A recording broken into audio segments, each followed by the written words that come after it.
Anyway, so I like my Obama. I think he's pretty cool. But anyway, so let's do some more CDs. Or let's see here. Okay, let me take one out just so it'll be easier to go from. One sec.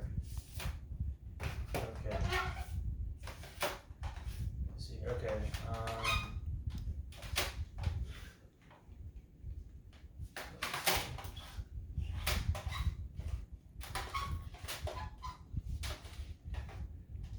Oh, here's one I can throw in. I'm not really gonna go for this one, Path of Totality by Korn. I remember when I thought this album was kind of cool, but no, this album is garbage. This has got to be one of the worst albums I own. Yeah, that's not a good album. I'm not gonna go with it. Do that one. Sorry if you happen to like that album, but I feel it's a bit overhated, but no, it's not a very good album.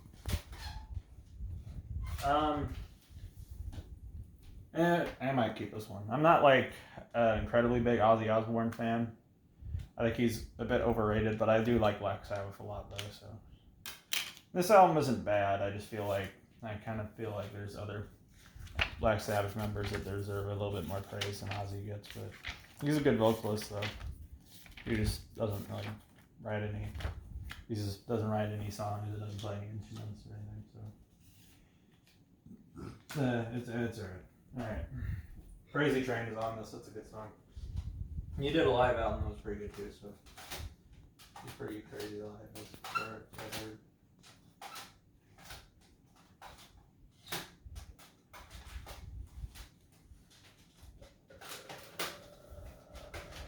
Okay. Alright. This one I have the vinyl of. The vinyl's right there. This is the Richard D. James album by Aphex Twin. This is the first Aphex Twin CD I ever bought. I think it was. Yeah, I think it was. And this is kind of one of his weirder releases, I'd probably say. And this is actually the cover for his the EP that came out the same year, where it had the girl/boy song from this, and then it had some other songs on this. And it says Richard James. That's not Richard James is Aphex Twin, and that actually is a real grave, but that's his twin brother. His twin brother had the same name as him, and he died during birth, but he survived. That's why he's called Aphex Twin, is because he was a twin, but his brother died during birth. He survived. That's his brother's grave.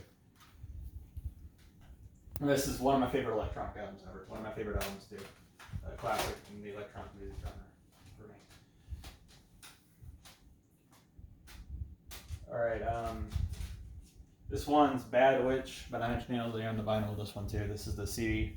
Let's see. I don't think this comes with a booklet, but this is my favorite out of the trilogy. And this one's an album, not an EP. But the other two in the trilogy were EPs, but this one's not. This one's an album.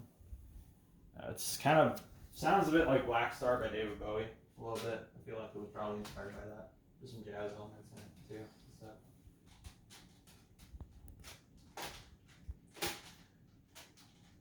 Alright, this one's a pretty good release. I don't really listen to a whole lot of new metal anymore, but this is Slipknot's one of the few new metal groups I still kind of like.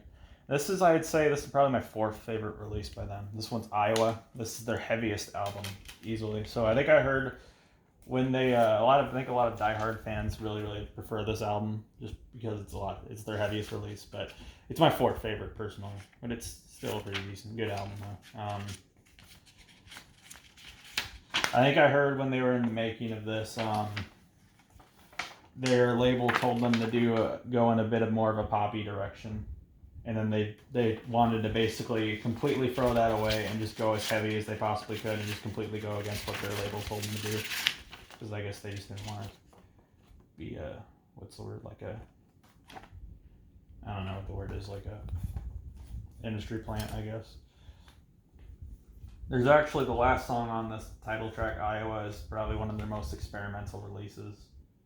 It's 15 minutes. It's like there's some songs off their first two albums that kind of borrow a lot of the lyrics from their demo, like Make Feet Kill Repeat. There's actually a bit of an underrated release by them. A lot of people kind of see it as their worst release, but I think that's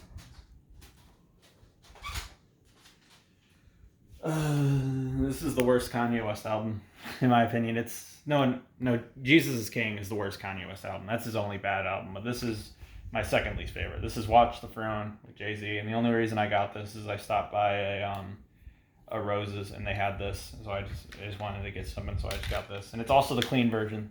So I'm like, I don't like it. I don't like the clean version. I mean, this album's all right. Definitely was his weakest project until he dropped Jesus is King, which wasn't good. Like I didn't like Jesus is King, but I don't know. It's all right.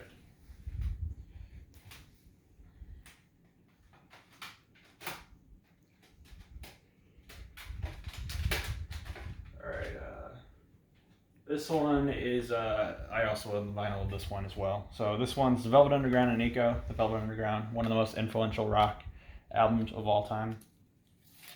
And hold on, this is kind of like the, here we go. There's not really too much to the booklet though, but this is kind of what the inside of the gatefold of the record looks like. That's the back of the what the back of the record looks like. And this is kind of a really ahead of its time album, though. It was going in a completely different direction than other artists were going in. Very, very influential and ahead of its time album. Inspired a lot of genres.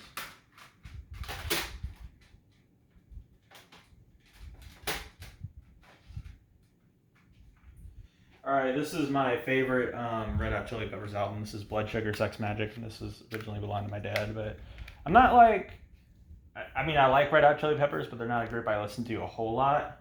But actually, I think the guitarist of this group, I forgot his name, he made this album that I listened to recently, and it just might be my favorite Red Hot Chili Peppers related project is this solo album the guitarist of this group did. I forgot what it was. It's been a while since I listened to it, but they're kind of I guess you can kind of say this is like a funk rock. There's some metal in here, there's some rap music, there's a lot of diversity and some pretty interesting time signatures on this as well. There's a lot of humor in here as well, I'd probably say. And Under the Bridge is my favorite song that they did, and that song's on this album. Okay, we already did that one. I'm gonna put this back because we're gonna go to the next side. I'm going to take one out of here. Well, first of all, I'm just going to take the first one to come up, and then I'm going to set it to the side. So this one is on Highway 61 Revisited by Bob Dylan, Minnesota singer-songwriter. A lot of people see him as the greatest songwriter ever live. And a lot of people kind of say his music's boring, but he has good lyrics or something like that. I don't know. But I don't know. I enjoy his music, though. I think I prefer Blonde and Blonde over this, but this is his most well-known release, and like a Rolling Stones on this. My favorite song on this, though, is probably Desolation Row, but this is a really good album, though. Let's see. He actually made an album this year, which actually wasn't that bad, which is surprising because he's been around for so long, but his album is pretty decent, I'd probably say. Not like I wouldn't put it up with his best work, like his brand new album, but yeah, this is a good release, though. A lot of people see this as Dylan's best, but I prefer Blonde on Blonde. Okay. This one is Soundtracks for the Blind by Swans, and I actually got this when I stopped kind of collecting CDs, and I would only get them if they weren't on vinyl yet, or vinyl, or weren't on vinyl yet at least. So this release wasn't on vinyl when I got it, but it is now, though. And I actually wanted to go on Discogs because I wanted to get this version in particular, because the other ones they had, they just had the jewel case, and I wanted to get one that looked like this, even though it wasn't signed or anything. I just thought this looked cool, I guess. And you can kind of see in the inside, it's kind of spray painted with silver and bronze. And this is this is the album they made before they broke up, and they're not broken up anymore. But it was kind of considered to be their masterpiece when it first came out. But I think their album in 2014 is their best now.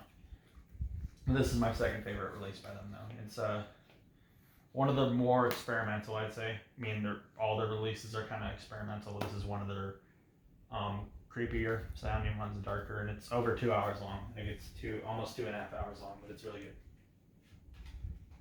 I don't know. I guess I'll keep this one. I don't hate Guns N' Roses, but I do still think they're super overrated, though. But they're not a group I listen to a whole lot, but this album's decent, I guess. And I really like the song November Rain, which isn't on this, but it's a song I enjoy a lot. But don't know a whole lot about them, I gotta admit, but let's go for this anyway, I guess.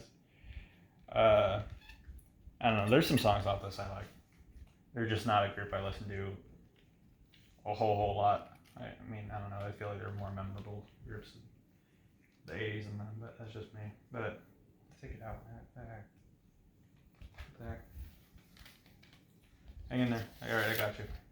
All right, let's see here.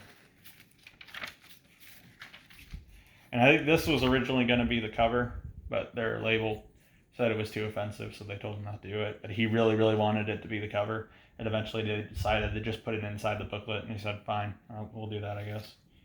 But that was originally going to be the cover, but their label wouldn't accept it.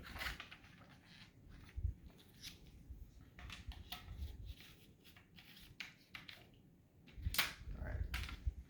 And it makes me think if that was the cover, they could have potentially not have been successful groups. A lot of people seem to really care about the cover, it feels like, you know.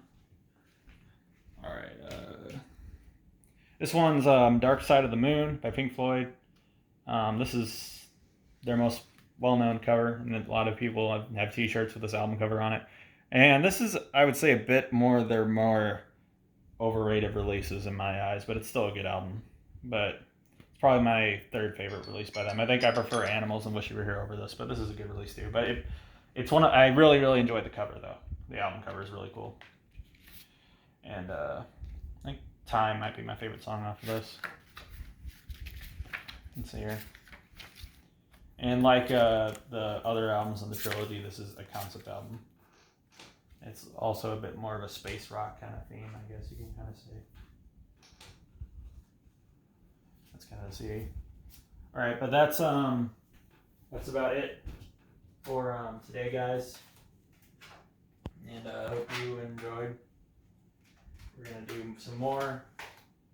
In a couple days, we'll do some more. And hope you guys enjoyed this. Bye.